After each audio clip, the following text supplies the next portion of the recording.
જય શ્રી રામ મિત્રો, હમણાં પાછા આવી ગયા છે એક નવા મિની બ્લોગ સાથે। અને આજે છે 7મું નોરતું અને આપણી સોસાયટીમાંથી આપણે આરતી, તો આપણે મસ્ત આરતીની થાળી તૈયાર કરી દીધી છે। અને પછી આપણે ફાઇનલી પહોંચી ગયા નીચે અને જો કેટલું મસ્ત ડેકોરેશન હતું। અને પછી આપણે પણ પ્રગટાવી લીધો આપણો આરતીનો દીવો અને પછી મમ્મીને બધા ઉતારવા લાગ્યા માતાજીની આરતી।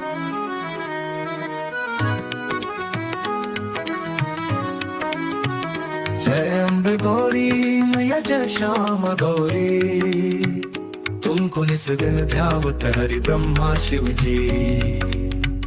मांग सिंदूर विराजत पीतो मृगमद को, उज्ज्वल से दो नैना चंद्र। પછી આપણે પહોંચી ગયા આપણા મામાની સોસાયટીમાં અને અહીંયા પણ જોરદાર ડેકોરેશન હતું અને પછી બધા ગરબા રમવા લાગ્યા।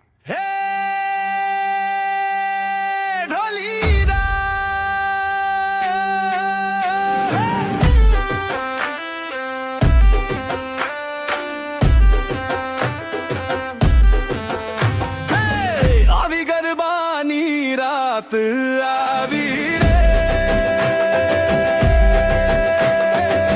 माड़ीना चरणों में घूमवानी रात आवी रे।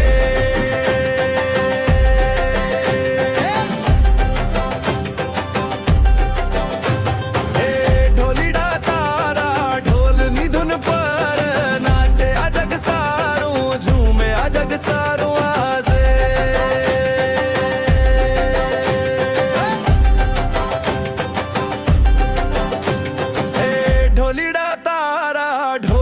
तल पर घूमे आ जग सारू, झूमे आ जग सारू। અને પછી આપણે પહોંચી ગયા આપણા ઘરે। Subscribe and follow on YouTube and Instagram. Thank you so much.